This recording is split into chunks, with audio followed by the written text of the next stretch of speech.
우리 자아분들을 다시 한번 축복할까요? 당신은 하나님의 계획 가운데 있습니다.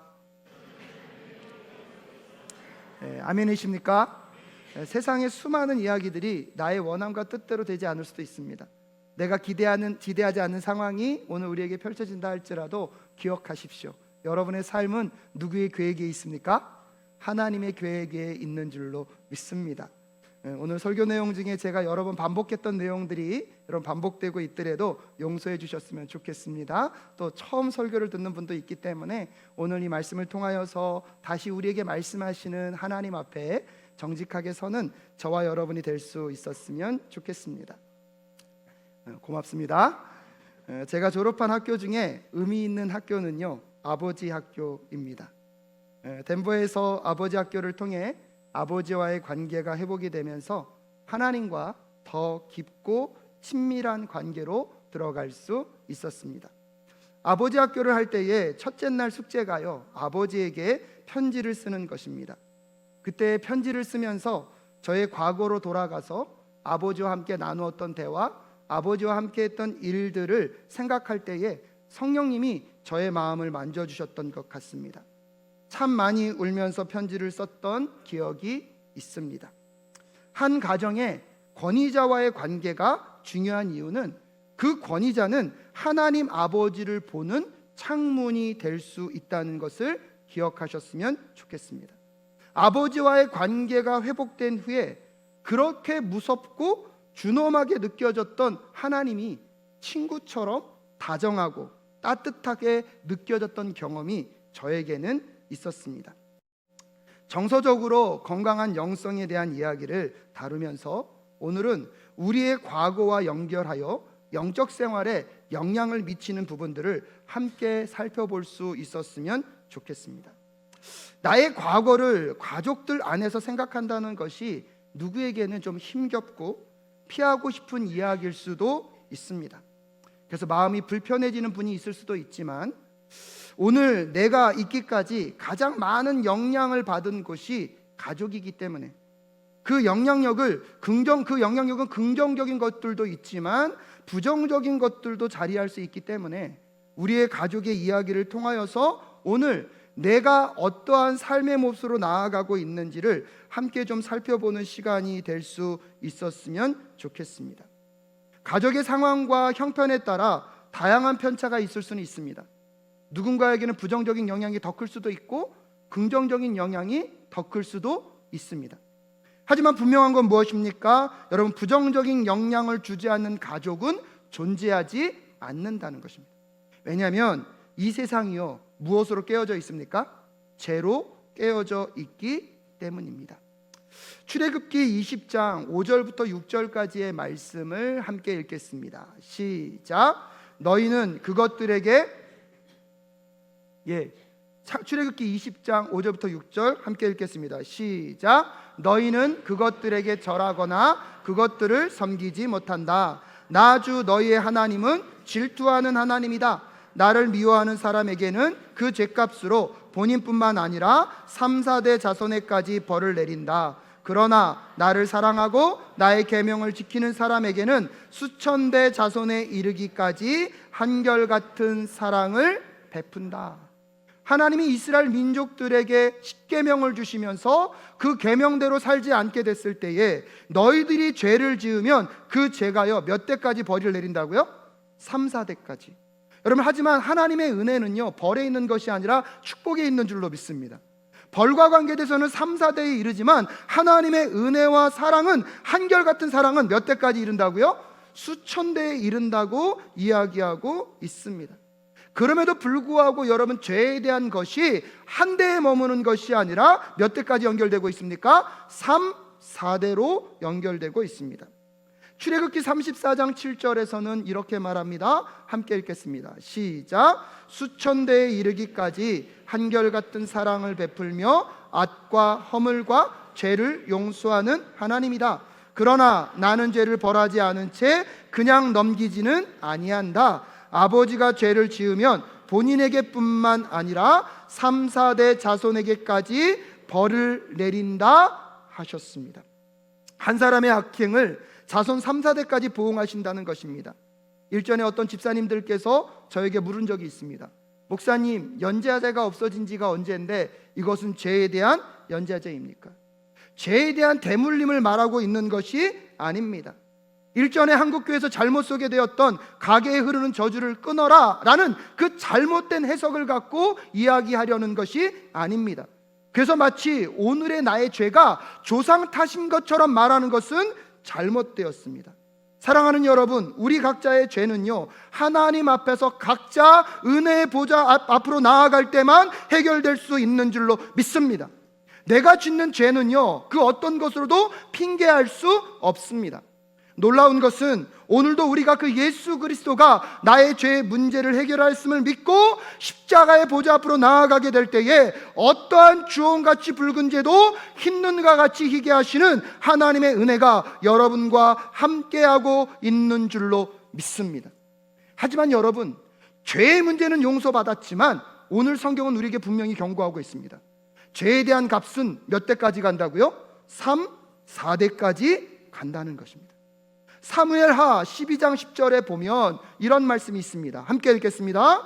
너는 이렇게 나를 무시하여 햇사람 우리아의 아내를 빼앗아다가 내 아내로 삼았으므로 이제부터는 영영 내 집 안에서 칼부림이 떠나지 않을 것이다. 다윗과 밧세바의 사건을 여러분은 알고 있습니다. 나단 선지자가 찾아가서 다윗에게 경고합니다. 다윗이 그 선지자의 경고를 듣고 회개했습니다. 여러분, 회개한 그 순간 죄는 용서받았는 줄로 믿습니다. 하지만 하나님은 그 죄에 대한 결과, 그 죄에 대한 영향력이 있다는 사실을 분명히 이야기하고 있습니다. 3, 4대까지 그 죄에 대한 책망이 있을 것이다. 다윗 왕 가문 가운데 구테타가 여러 번 일어납니다. 그 중에 가장 대표적인 인물이 누구입니까? 다윗의 아들이었던 누구입니까? 압살롬을 기억하실 것입니다. 다윗이 회개할 때에 다윗의 죄는 하나님이 용서하셨지만 죄에 대한 보응이 그 집안에 3대까지 4대까지 이어진다는 것은 오늘 우리에게 무엇을 말하고 있는 것입니까? 앞에서도 말씀드렸다시피 오늘 내가 지은 죄가 조상 탓이라고 할 수 있습니까? 없습니까? 없다는 거예요. 그 죄의 문제 앞에서 최소한 여러분은 하나님 앞에 정직하게 서야 합니다. 하지만 내가 지은 그 죄로 인하여서 우리 가정이 영향을 받을 수 있습니까? 없습니까? 있다는 사실을 꼭 기억하실 수 있기를 주님의 이름으로 축복합니다. 죄의 문제가 나 혼자 끝나는 것이 아니라 내가 지은 그 죄로 인하여서 또 다른 누군가는 고통과 어려움과 상처의 굴레 안으로 들어갈 수 있다는 것을 생각해 보셔야 합니다. 죄로 깨어진 가족들 안에서 과거로부터 이어지는 가족의 행동 양식은 우리가 굳이 의식하지 않더라도 지금 나의 삶과 관계에 영향을 주고 있습니다. 좋은 영향력도 있습니다. 하지만 여러분, 무슨 영향력도 있습니까? 부정적인 영향력, 나쁜 영향력도 있습니다. 그 나쁜 영향력을 받은 우리는요, 평소에는 괜찮아요. 근데 가끔씩 그 부정적인 영향이 어떻게 나옵니까? 툭툭 올라올 때가 있지는 않으셨습니까? 어제 마전도사님께서 구역리더 세미나를 너무 탁월하게 잘해 주셨어요. 제가 그거 잘 갖고 있다가 소그룹 세미나 요청하는 데 있으면 강사로 보내도 되겠다고. 근데 거기서 앵무새 예화를 이렇게 소개해 주셨습니다. 윗집 아랫집에 둘 다 앵무새를 키우고 있었습니다. 윗집에는 예쁜 말을 하는 앵무새가 살고 있었고 아랫집에는 나쁜 말을 많이 하는 앵무새가 살고 있었습니다. 윗집에 있는 앵무새는 무슨 말을 많이 했다고요? 예쁜 말, 고마워, 사랑해, 감사해, 좀 닭살 돋지만 이런 말을 자주 했다고 합니다. 근데 아랫집 앵무새는요, 무슨 말을 많이 했다고요? 나쁜 말을, 짜증내고 불평하고 불만하고 욕도요 엄청 많이 했던 것 같아요. 근데 여러분 그거 아십니까? 앵무새는 누구 말 따라합니까? 주인의 말을 따라합니다. 근데 이 주인이 이 나쁜 말 하는 앵무새를 좀 말 좀 바꿔보라고 누구에게 보냈습니까? 좋은 말 하는 앵무새에게 보냈습니다. 며칠이 지났습니다. 야, 얼마나 말이 바뀌었을까 기대하면서 이 나쁜 말을 하는 앵무새가 갖고 있는 주인이 2층으로 올라갔습니다. 근데 저 멀리서 좋은 말 하던 앵무새가 그 나쁜 말 하는 앵무새 주인이 오고 있는 것을 먼저 발견했습니다. 그러면서 좋은 말 했던 앵무새가요, 나쁜 말 하는 앵무새에게 뭐라고 말했는지 아십니까? 야, 네 주인놈 왔다. 제가 어저께 이 예화를 딱 듣다 보니까요, 좋은 말 영향을 받으려고 보냈더니 그 좋은 말은 앵무새도요, 뭐에 영향을 받고 있습니까? 나쁜 말하고 있는 영향이에요. 여러분, 우리 가족 안에 좋은 영향력이 있다는 거 인정합니다. 근데 오늘 제가 왜 부정적인 상처와 아픔에 대한 이야기들을 여러분과 더 다루고 싶은 거냐면, 그만큼 그거의 영향력이 우리의 가족을, 또 내 자신의 존재를 다스리고 여러분 영향을 줄 수 있음을 우리는 기억할 필요가 있습니다. 모든 민족의 믿음의 조상으로, 복의 근원으로 부름받은 사람이 있습니다. 아브라함입니다. 갈대아 우르, 우상을 섬기는 그곳에서 하나님이 불러내셔서 믿음의 조상이며 모든 민족의 복의 근원으로 아브라함을 삼아 주셨습니다. 근데 그 아브라함의 가족의 문제들을 여러분 가만히 들여다보시면, 아브라함과 이삭과 야곱과 그의 형제들의 모습 속에서도 잘못된 행동들이 세대와 연결되고 있다는 것을 우리는 확인하게 됩니다. 아브라함이 자기 살겠다고요, 사라를 자신의 뭐로 속입니까? 누이라고 속입니다. 근데 여러분, 신기한 것은 그의 아들 누가요? 이삭도요, 그의 아내 리브가를요, 누구라고 속입니까? 누이라고 속입니다. 거짓말이 반복되고 있습니다. 오히려 이삭의 아들 중에는요, 누가 태어났습니까? 야곱이 태어났는데 거짓말을 얼마나 많이 했으면 그 이름의 뜻이 뭡니까? 속이는 자, 거짓말장입니다. 한 걸음 더 나아가서 여러분, 그 야곱이 아들을 낳습니다. 몇 명을 낳습니까? 12명을 낳는데 그 중에서 요셉을요, 10명의 형제들이 이집트로 팔아 넘기고 나서 아버지에게는 와서는 요셉이 뭐 했다고 거짓말합니까? 죽었다고 거짓말하며 10여 년의 시간을 지냅니다. 그 믿음의 조상 아브라함의 가정에서도 대를 이어서 여러분 무슨 사건이 벌어지고 있습니까? 거짓말의 사건이 연결되고 있습니다. 그뿐이 아닙니다. 여러분, 이 아브라함의 가정 안에 자녀를 향한 편애가 있었던 것 같습니다. 이삭과 이스마엘이 뭐합니까? 싸움을 벌입니다. 갈라디아서 6장 20절에 보면 이스마엘이 이삭을 박해하는 장면이 나옵니다. 그런 점에서 보면 이삭이 사랑을 받은 것도 있겠지만 사랑을 더 누구에게 줬을 가능성이 높습니까? 이스마엘에게 줬을 가능성이 높은 것 같습니다. 근데 여러분, 그런 편애를 받은 이삭도요, 아들이 2명 태어납니다. 누구요? 에서와 야곱. 이삭은 누구를 더 좋아했습니까? 에서를 좋아했고요, 엄마는 누굴 도와주었습니까? 야곱을 좋아했어요. 그 편애가요, 연결되고 있습니다.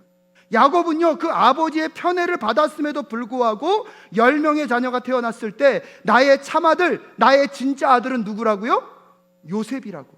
그래서 요셉에게만 색동옷을 지어 입히고 그것으로 인하여서 편애로 인한 그 자녀들의 상처가 결국 요셉이 찾아왔을 때에 요셉을 팔아넘기는 오늘 성경 본문의 배경의 이야기를 전달해 주고 있습니다.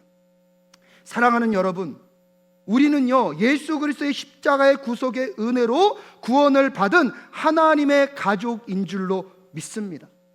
그러게 하나님의 목적과 계획에 충실한 삶을 살아야 합니다. 먼저 그의 나라와 의를 구하며 세상의 성취나 소유나 세상의 인기와 명예가 없어도 하나님은 우리의 존재만으로 우리를 사랑하시고 기뻐하시는 줄로 믿습니다. 근데 문제는 나의 나됨, 하나님 안에서 내가 살아가야 될 삶을 우리들이 살아가지 못하는 것입니다. 여전히 제 안에도요, 저의 가정을 통하여서 인식된 습관이 저를 주장할 때가 많이 있습니다. 그리스도의 법을 따라서 제 자신이 죽어져야 하는데 여전히 그렇지 못하고 저의 상처와 저의 잘못이 저를 끌고 갈 때도 있습니다. 타락한 영혼의 특징은요, 어두움의 생각, 상처난 감정, 묶여진 의지라고 합니다. 타락된 영혼들의 특징은요, 어두움의 생각, 상처난 감정, 묶여진 의지라고 합니다. 특별히 우리의 상한 감정도요, 하나님이 치유하여 주실 줄로 믿습니다. 요즘 인간론에 대한 연구가 많아서 상담학도 발전됐고 많은 심리치료가 발전됐지만 여러분, 그런 것들은 도구에 불과합니다. 궁극적으로 우리의 상한 심정, 어둠의 생각, 묶여진 의지를 풀어놓는 것은 예수 그리스도의 복음의 능력인 줄로 믿습니다. 그 하나님의 사랑의 빛이 우리의 상한 감정을 비추게 될 때에 여러분, 그 상한 감정 가운데 새살이 돋아나 하나님의 사랑으로 채워지는 새 마음의 역사가 일어나게 될 줄로 믿습니다. 하나님의 거룩한 빛이 우리의 마음 가운데 들어올 때에 어둠의 생각은 떠나가게 될 줄로 믿습니다. 우리를 묶고 있는 모든, 여러분 자유케 하지 못하는 그 모든 것들로 오직 진리이신 예수 그리스도가 여러분을 자유케 할 줄로 믿습니다. 그렇기 때문에 우리에게 필요한 건 무엇입니까? 그 상한 감정 가운데 누구의 빛이, 예수 그리스도의 그 사랑의 빛이 들어오도록 함께 기도하며 나아가는 이 시간 되실 수 있기를 주님의 이름으로 축복합니다. 그러면서 우리의 자신에 대한 이해가 너무나 중요합니다. 저는 두 분 다 뵙지 못했지만 친할머니가 두 분이십니다. 아버지는요, 두 번째 부인에게서 태어났습니다. 하지만 저희 친할머니는 호족에 등록되지 못하셔서 지금도 처녀로 계셨습니다. 저희 아버지는 할아버지의 돌봄을 받지 못했고 어머니와 둘이서 생활하셨습니다. 할머니는 사람들에게 아버지 없는 자식이라는 소리를 듣지 않게 하기 위해서 얼마나 엄하게 키우셨던지 아버지 표현에 의하면 5살 때부터 이렇게 나무찜을 해오지 않으면 아침을 주지 않으셨다고 합니다. 어려운 형편이었지만 공부를 하셔야 했기 때문에 아버지에게 제가 이 단어를 처음 들었어요. 학교에서 소사일을 하면서. 여러분 소사일이 뭔지 아십니까? 일본어를 한국말로 바꾼 건데요, 학교에서 이게 아무튼 심부름꾼입니다. 그 일을 하면서 학교를 다니셨고요, 서울에 홀로 상경하셔서 아버지나 또 배다른 형제들의 도움은 하나도 받지 못하고 혼자 고생하셔서 자수성가하신 분이 저희 아버지이십니다. 얼마나 치열하게 사셨을까요? 그런 아버지에게 자녀들을 인정하는 것이 쉬우셨겠습니까? 가족 중에 저는 막내여서 다른 분들을 통해서 그래도 아버지가 막내는 칭찬한다는 얘기를 몇 번 들은 적은 있습니다. 하지만 정작 아버지에게요, 직접적으로 인정과 지지를 받아본 적은 없습니다. 고생하시고 힘들었던 시절의 이야기, 아버지의 뜻을 따르지 않으면 분을 참지 못하셨던 아버지. 그래서 저는 잘 몰랐는데요, 제가 자꾸 누군가에게 도우려고 설명하는 게 자꾸 누구 의지를 고집하는 겁니까? 제 의지를 고집하고 있다는 걸 이번에 또 깨달았어요. 인식하지 못했는데 제 뜻대로 되지 않는 것에 대해서 저도 제 안에 화가 있는 것 같습니다. 당신에 대한 평가적 언어를 참아내지 못하셨던 아버지, 내가 너처럼 자는 곳을 자고 먹을 것만 있어도 나는 판검사가 되었다라고 형님에게 늘 하셨던 말씀이 있었습니다. 아버지는요, 정말 평생 성실하게 부지런하게 사셨습니다. 자녀들에게 모범이 되어야 한다고 늦잠 자는 모습을 저는 본 적이 없습니다. 매일 새벽 4시 전에는 깨어서 밖에 나가셨습니다. 땀 흘리지 않은 물질은 욕심내지 않으시겠다고 제가 초등학교 5학년 때 부동산 하는 일을 접으시고 평생 농사를 지으셨습니다. 근데 정작 농사에는 큰 재능은 없으셨던 것 같습니다. 하지만 정말 매일 땀에 젖어 계신 아버지의 모습을 지금도 기억합니다. 제가 성실하게 무엇을 끝까지 감당할 수 있는 끈기를 가졌다면 그것은요, 아버지가 저에게 물려주신 저는 긍정적인 영향이라고 생각합니다. 그런데요, 그런 아버지에게 정말 인정을 받고 싶었습니다. 그런데 쉽지 않았습니다. 그래서 주변 사람들의 평가에 더 민감해지고 있는, 사람들의 감정을 너무 민감하게 점검하고 살피려고 하는 제 자신을 발견하게 됩니다. 항상 더 열심히 해야 한다고 생각했고 저의 노력은 부족하고 결함이 있고 문제가 있다라고 생각했습니다. 저는 다른 사람들의 고통을 느낄 때요, 다른 사람들보다 그 느끼는 고통의 크기가 한 1000배 정도 된다고 누가 저한테 알려주더라고요. 주변 사람들의 평가와 평판에 민감하게 반응할 수밖에 없는 저의 연약한 모습. 목회는요, 매 순간 평가되고 평가를 받는 자리입니다. 오늘도 설교를 하고 내려가면 수많은 시선과 평가가 들리는 듯 합니다.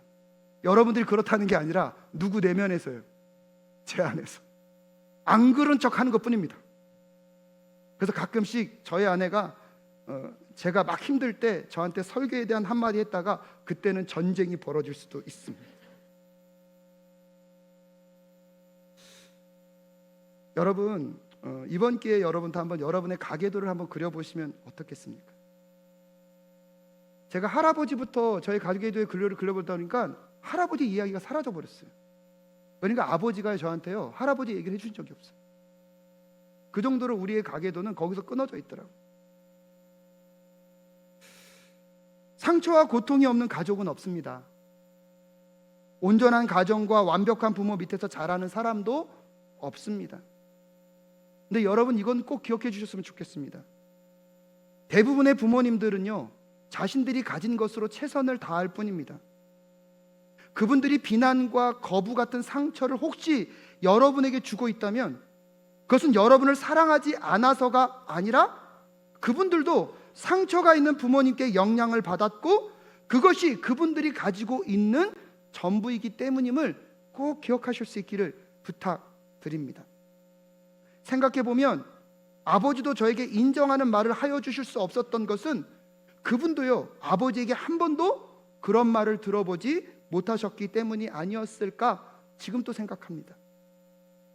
사람들에게 자신의 존재를 증명하고 싶으셔서 그렇게 열심히 사시고 세상적인 성공과 성취가 너무나 중요하셨던 것은 어쩌면 세상을 향하여서 나 이 정도로 해냈다라고 말하고 계셨던 것은 아니었을까 생각해 보게 됩니다. 세상에 죄가 들어오고 사람과 사람과의 관계가 깨어졌습니다. 그것으로 서로에게 상처를 주고 상처를 남기게 되었습니다. 치유되지 않은 상처는요, 하나님과 다른 사람들을 향해서 습관적인 죄를 짓게 만듭니다. 그럼 기억하십시오. 치유되지 않은 상처는 하나님과 다른 사람들을 향하여서 습관적인 죄를 짓게 만듭니다. 세대에게 물려줘야 하는 복된 삶도 있지만 세대에게 물려주지 말아야 하는 상처와 잘못된 습관도 있다는 사실을 꼭 기억하실 수 있기를 주님의 이름으로 축복합니다.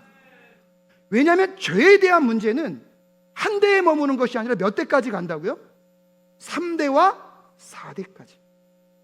그런 점에서 저희 가정에서는요, 아버지가 처음 예수를 믿으셨거든요. 아버지가 처음 예수를 믿으셨기 때문에 그나마 제가 많은 부분에서 아버지의 상처로부터, 할아버지로부터 올 수 있는 그 상처로부터 저는요, 자유함을 지금 경험하고 있음에 아버지께 감사하게 되었습니다. 그럼에도 여러분, 여전히 저의 과거를 돌아보고 싶습니다. 왜냐하면 오늘 저의 모습을요, 제 과거로부터 점검하고 오늘 다시 누구와 함께요? 예수 그리스도와 함께 시작하고 싶기 때문입니다. 상처와 아픔을 이야기하면 여러분, 요셉과 같은 인생이 있었을까요? 요셉은요, 그의 형제들로부터 버림을 받습니다. 그가 뭘 잘못했는지도 모르고 여러분, 가족으로부터 버림을 받습니다. 여러분, 종으로 살아가는 삶도 힘들어 죽겠는데 정직하게 살려고 하다가 죄수로 끌려갔던 요셉의 인생. 하지만 여러분, 그 숱한 상처와 죄의 굴레 속에서 하나님 안에 바로 설 수 있었던 그 요셉의 삶이 오늘 우리 사랑교회 성도님들의 삶이 되실 수 있기를 주님의 이름으로 축복합니다. 그런 점에서 여러분, 첫 번째 기억하십시오. 요셉은요, 하나님의 크심을 인정하고 있습니다. 하나님의 무엇을요? 크심을. 우리 7절과 8절 함께 읽겠습니다. 시작.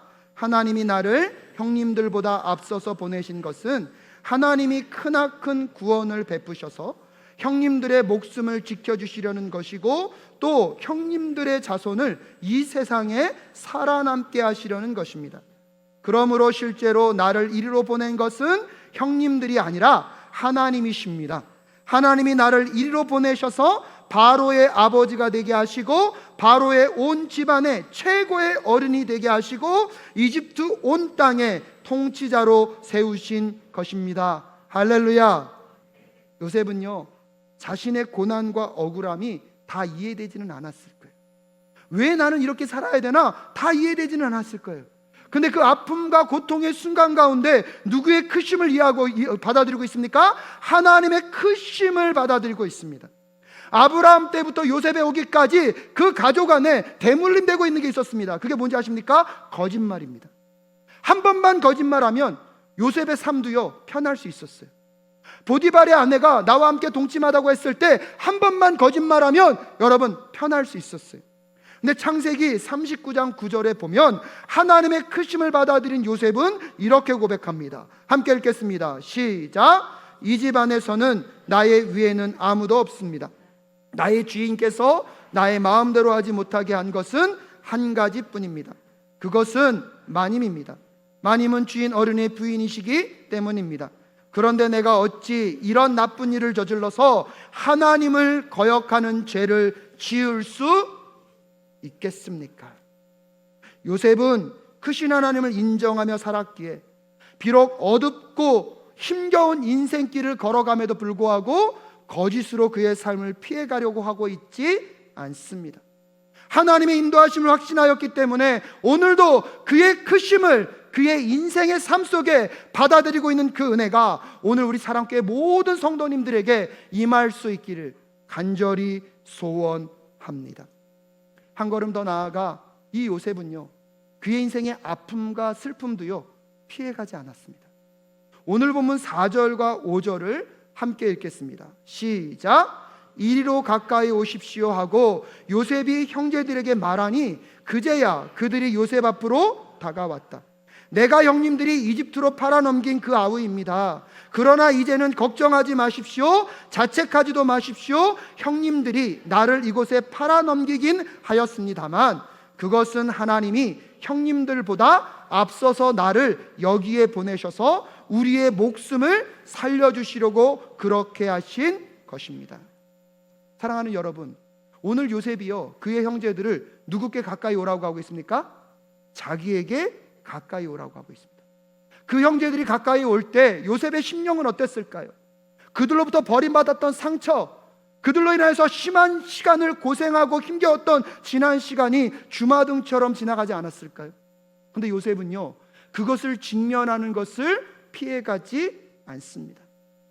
사랑하는 사랑교회 성도 여러분, 깨어지고 아픈 과거라고 하여도 하나님은 우리가 그 상처와 고통 속에서 하나님을 인정하고 하나님의 크심을 받아들이게 될 때에 우리의 과거를 버리시는 것이 아니라 과거를 밑거름으로 미래를 열어가시는 줄로 믿습니다. 여러분의 삶에 어떠한 고통과 아픔이 있었다 할지라도 그 속에서 누구의 크심을요? 하나님의 크심을 받아들이고 내 삶의 연약함과 상처와 아픔과 고통을 받아들인다면 그 과거가 무시되는 것이 아니라 그 과거를 밑거름으로 여러분의 삶의 미래를 써가시는 하나님을 꼭 만나실 수 있기를 주님의 이름으로 축복합니다. 그러기 전에 두 번째로 요셉은요 가족에 대한 슬픔과 상실도 감추지 않았습니다. 요셉이 형들을 만났을 때 얼마나 많이 울었는지 우리는 알고 있습니다. 통곡하며 울었던 그 울음의 내용, 그 심경을 우리가 다 알 수는 없습니다.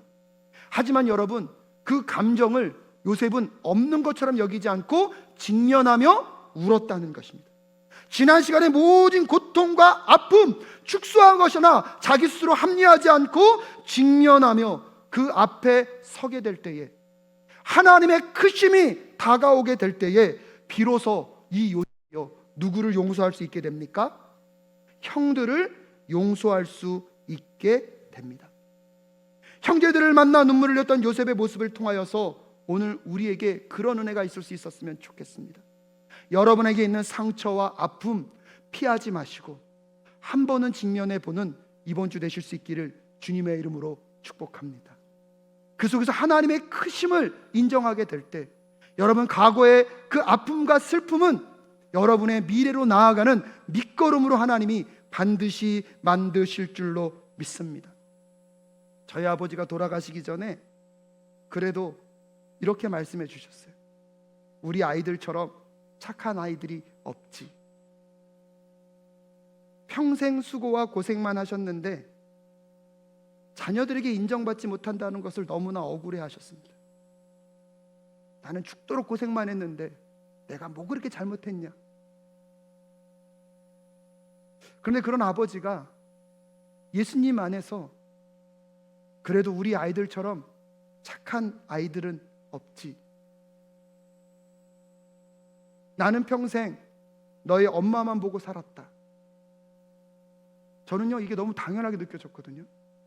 근데 이번에 설교할 때 알았어요. 우리 아버지 주변에 얼마나 많은 사람들이, 아까 말씀드렸잖아요. 우리 아버지의 아버지는 부인이 몇 명이었다고요? 2명이었다고. 주변에 얼마나 많은 사람들이 그랬을까? 근데 그분이 누구를 믿고요? 예수를 믿고, 와, 우리 아버지가 끊어내신 거구나. 그 상처에 얽매이지 않고 그것을 끊어내신 거구나. 가슴이 먹먹해져 왔습니다. 여러분, 제가 오늘 설교를 마무리 지으면서 여러분이 꼭 부탁하고 싶습니다. 세 번째로요, 요셉은 상처가 아닌 하나님의 계획을 따라 자신의 인생을 다시 썼습니다. 자신의 상처를 딛고 용서와 화해의 걸음으로 나아가 자신의 인생에 쓰여질 하나님의 계획이 나타나자 요셉은요, 복수의 화신이 될 수 있었는데 복수의 화신이 아니라 하나님의 축복의 통로로 한 걸음 더 나아가 그 가족들의 경제를 책임지고 정서를 책임지고 영적인 보살핌으로 나아갔던 요셉의 인생이 오늘 우리 사랑교회 성도님의 인생이 되실 수 있기를 주님의 이름으로 축복합니다. 요셉이 상처와 아픔에 자신의 인생을 써내려가지 않고 하나님의 계획에 자신의 인생을 써내려 갔다는 사실, 요셉에게는요 다음과 같이 말할 이유가 너무나 많았습니다. 난 존재할 이유가 없어. 내 인생은 망했어. 나는 무가치한 존재야. 아무도 믿지 않을 거야. 절대로 위험을 무릅쓰지 않을 거야. 미칠 만큼 가슴이 아파. 나는 실패자야. 하지만 그는 그러지 않았습니다. 요셉은 과거의 아픔과 상처를 하나님 안에서 해석하고 고쳤습니다. 그렇기 때문에 오늘을 살아가는 요셉은 과거에 갇혀 있는 것이 아니라 그 과거를 발판으로 하나님과 가족들의 미래를 준비하는 축복의 통로가 되었는 줄로 저는 믿습니다. 자신의 자아상에 대해서 제대로 알아보려면 부모와 사흘 이상 함께 있어 보라는 말이 있습니다. 그분들과 함께 있을 때에 어린 시절의 습성을 따라 행동하는지, 아니면 과거에서 벗어나 하나님이 우리에게 주신 현재의 모습으로 살아가는지 돌아볼 필요가 있다는 것입니다. 여러분, 제가요 우리 사랑교회 성도님들과 싸울까요, 안 싸울까요? 네, 싸울 일은 많지 없습니다. 근데 신기해요. 제가 미국에서 올 때마다 저희 아내가 꼭 저한테 부탁해요. 목사님, 오늘은 싸우지 마세요. 아버지하고요 2시간 이상 있으면 반드시 뭐 하게 돼요? 죄송합니다. 제 연약함이 나오더라고요. 못 참겠더라고요. 성도님들하고는 몇 시간 있어도 괜찮은데 아버지하고는요 2시간을 못 참더라고요.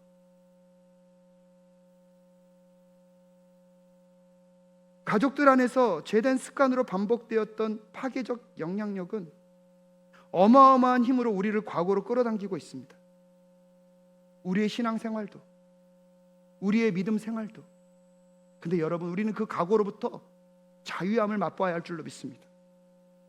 오늘도 하나님의 말씀이 오늘 우리에게 무엇을 말씀하시는지, 하나님이 내 심정 가운데 뭐라고 말씀하시는지 그 음성에만 순종하며 나아가는 우리 모두가 될 수 있기를 주님의 이름으로 축복합니다.